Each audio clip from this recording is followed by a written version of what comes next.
P T I رہنما عمر ایوب نے کہا ہے کہ اربوں روپے کی نجکاری پائپ لائن میں ہے۔ یہ کرپٹ لوگ ہیں، ان کے پاس مینڈیٹ نہیں۔ فارم 47 کی پیداوار والے کیا ترامیم کریں گے؟ نون لیگ پیپلز پارٹی کی پیٹھ میں چھرا گھونپ رہی ہے۔ بیرسٹر گوہر نے کہا کہ حکومت نے قانون توڑتے ہوئے قرارداد پیش کی، رولز سے ہٹ کر قانون سازی کی۔ نون پیپلز پارٹی کی پیٹھ میں چھرا گھونپ رہی ہے اور پیپلز پارٹی مسلم لیگ نون کی پیٹھ کے اندر چھرا کھوپ رہی ہے۔ خربوں روپے کی نجکاری جو ہے وہ پائپ لائن میں ہے۔ یہ کرپٹ لوگ ہیں، ان کے پاس مینڈیٹ ہے ہی نہیں۔ فارم 47 کی پیداوار والے کیا ملک کے لیے کریں گے؟ کہ قانون سازی پارلیمان کا حق ہے۔ آج پہلا دن ہے کہ حکومت نے قانون سازی کی ابتدا رولز کو وائلیٹ کرتے ہوئے اور آئین کو وائلیٹ کرتے ہوئے ابتدا کی ہے۔ یہ پارلیمنٹ تو ابھی پارلیمنٹ نہیں رہا، یہ تو مجلس شورا نہیں تھا جو ضیاء الحق نے بنایا تھا، اسی ٹائپ کا کوئی چیز بن گئی ہے۔ انہوں نے ٹارگٹ رکھا ہے کہ مسلم لیگ نون کو مزید 20 سیٹیں دینی ہیں، تو اس سے تو بہتر ہے کہ آپ پارلیمنٹ کا جو آپ نے اتنا خرچہ کیا بس نوٹیفیکیشن کروا لیتے۔ ہم انشاءاللہ مزاحمت کریں گے۔ میں اپنے ورکر کو بھی یہ تسلی دینا چاہتا ہوں، دیکھیں یہ ایک لمبی جنگ ہے۔ وفاقی وزیر قانون اعظم نذیر تاڑر نے قومی اسمبلی میں خطاب کرتے ہوئے کہا کہ آئی ایم ایف کو چٹھیاں لکھنے سے اور جی ایس پی پلس بند کروانے سے ملک نہیں چلے گا۔ 25 کروڑ عوام کا سوچیں، ملک سے دشمنیاں آپ کو چھوڑنا پڑیں گی۔ ایوان میں عمر ایوب نے کہا کہ آرڈیننس پر آرڈیننس آ رہے ہیں، ہم ان آرڈیننسز کو دیکھ نہیں سکتے۔ یہ کیا ہیں؟ کیا پتا یہ آدھا ملک ہی بیچ دیں۔ اجلت میں قانون سازی نہ کریں۔ پیپلز پارٹی کے رہنما خورشید شاہ نے کہا کہ 2008 سے اب تک کی حکومت میں کتنے آرڈیننس جاری کیے گئے، اس کا ریکارڈ طلب کیا جائے۔ آئی ایم ایف کو چٹھیاں لکھنے سے، پاکستان کے پروگرامز بند کرانے سے، ای یو کو چٹھیاں لکھنے سے اور جی ایس پی پلس کو بند کرانے سے ملک نہیں چلے گا۔ یہ ملک دشمنی چھوڑنا پڑے گی آپ کو۔ 25 کروڑ عوام کا سوچے۔ آرڈیننسز آ رہے ہیں جس کا امپیکٹ ہے، فائنینشیل امپیکٹ ہے، نہ ہم لوگ اس کو دیکھ سکتے ہیں نہ ہم لوگ سٹڈی کر سکتے ہیں۔ ملک آدھا بیچ دیا ہوگا۔ 2008 سے 13، 13 سے 18، 18 سے 22 تک ریکارڈ نکالا جائے، ان تینوں ادوار میں آرڈیننس کس دور میں سب سے زیادہ ہے؟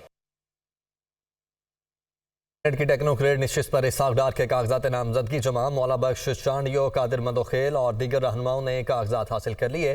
سابق وفاقی وزیر فیصل بابڑا نے بھی سینیٹ کے لیے کاغذات نامزدگی حاصل کر لیے ہیں۔ مسلم لیگ نون کے طلال چودھری نے بھی کاغذات نامزدگی جمع کروا دیے ہیں۔ آئی ایم ایف نے پی آئی اے اور حکومتی ملکیتی اداروں کی نجکاری پر پلان طلب کر لیا ہے۔ پی آئی اے کی نجکاری کے لیے کمرشل بینکوں کے ساتھ 12% تک شرح سود پر ٹرم شیٹ معاہدہ ہوگا۔ ٹیکس پالیسی، ایڈمنسٹریشن اور ریونیو پر ایف بی آر کے وفد کے ساتھ مذاکرات ہوں گے۔ دستاویزات کے مطابق آئی ایم ایف وفد توانائی سیکٹر کی کارکردگی سے مطمئن نہیں ہے۔ اور اسٹاک مارکیٹ میں 247 پوائنٹس کی کمی ہوئی ہے اور انڈیکس 64,816 پوائنٹس پر بند ہوا ہے۔ دوسری جانب انٹر بینک میں ڈالر 3 پیسے کی معمولی کمی کے بعد 278.74 روپے پر بند ہوا۔ اوپن مارکیٹ میں عوام کو ڈالر بدستور 281.50 میں دستیاب ہے۔ تو اسٹاک مارکیٹ میں 247 پوائنٹس کی کمی ریکارڈ کی گئی ہے آج، اور انڈیکس 64,816 پوائنٹس پر بند ہوا ہے، جبکہ دوسری جانب انٹر بینک میں ڈالر 3 پیسے کی معمولی کمی کے بعد 278.74 پر بند ہوا ہے۔ حماد عالم کراچی سے ہمارے ساتھ موجود ہیں۔ حماد، بتائے گا کیا فلکچویشنز رہیں؟ جی، مارکیٹ میں تقریباً تھوڑا بہت انویسٹرز محتاط دکھائی دے رہے ہیں۔ ایک تو انویسٹرز کو یہ خدشہ ہے کہ تقریباً جو آئندہ مانیٹری پالیسی آئے گی اس میں شرح سود برقرار رکھی جائے گی۔ پہلے یہ ایکسپیکٹ کر رہے تھے کہ شرح سود میں کمی کی توقع انویسٹر کر رہے تھے، لیکن جو مہنگائی کے اعداد و شمار آ رہے ہیں، جو حالیہ بھی ہم نے دیکھا ہفتہ وار مہنگائی کے اعداد و شمار ہے، یہ بھی زیادہ ہے، 30% سے زائد ہے۔ تو عموماً اب جو یہ خدشہ انویسٹرز کو کہ شرح سود میں کمی نہیں ہوگی تو اس سے مارکیٹ میں نیگیٹو اثر پڑا ہے۔ اس کے ساتھ ساتھ اور یہ بھی کہا جا رہا ہے کہ آئی ایم ایف کی حامی نہیں مل رہی کہ بجلی کے ریٹ کم کیے جائیں انڈسٹریز کے لیے، یہ خبریں بھی چل رہی ہیں۔ تو ان سب کا اثر پڑا ہے مارکیٹ پہ، جس کی وجہ سے ہم نے دیکھا انویسٹر محتاط ہوئے۔ انہوں نے آج جو سیلنگ ہوئی ہے مختلف سیکٹرز میں، اور خاص طور پہ آج جن سیکٹر میں سیلنگ دیکھی ہو اس میں آئل اینڈ گیس سیکٹر ہے، اور اس کے ساتھ ساتھ کچھ آٹو سیکٹرز بھی ہیں جہاں سیلنگ ہوئی ہے۔ بات کریں اگر روپے اور ڈالر کی، تو ڈالر کی قدر مسلسل کمی ہو رہی ہے۔ اس کی وجہ ڈیلر بتا رہے ہیں، وہ یہ کہہ رہے ہیں کہ امپورٹ کا پریشر کافی کم ہوا ہے، اور ساتھ ہی ساتھ جو حالیہ ہم نے گزشتہ روز دیکھا ہے زر معادلہ کے ذخائر میں اضافہ ہے تقریباً 13 کروڑ روپے کا، 13 کروڑ ڈالر کا، جس سے روپے کی قدر کو سہارا ملا ہے۔ جی ٹھیک ہے حماد، بہت شکریہ آپ کا۔ حسن نواز اور حسین نواز کی آج حاضری سے استثناء کی درخواست منظور۔ پینما ریفرنس میں بریت کی درخواستوں پر سماعت 19 مارچ تک ملتوی کر دی گئی ہے۔ نیب نے عدالت سے ریکارڈ جمع کروانے کے لیے وقت مانگ لیا ہے۔ احتساب عدالت اسلام آباد کے جج ناصر جاوید رانا نے سماعت کی۔ وزیر اعلیٰ مریم نواز نے پنجاب کی رابطہ سڑکوں کی تعمیر و مرمت کے لیے 6 ماہ کی ڈیڈ لائن مقرر کر دی ہے۔ پنجاب بھر میں 811 روڈز کی تعمیر و مرمت اور بحالی کی جائے گی، بریفنگ دی گئی ہے۔ سڑکوں کی تعمیر و مرمت میں کوالٹی کا ضرور خیال رکھا جائے۔ پنجاب میں انتہائی خطرناک اور بوسیدہ حالت 10 پلوں کی تعمیر شروع ہو چکی ہے۔ امریکی حکومت کی جانب سے پاکستانی خاتون سارہ احمد کی خدمات کے اعتراف میں انٹرنیشنل ویمن آف کریج کے ایوارڈز کے لیے چناؤ کیا گیا۔ ڈیپٹی بیورو چیف لیاقت انصاری نے سارہ احمد سے گفتگو کی ہے، وہ دیکھتے ہیں۔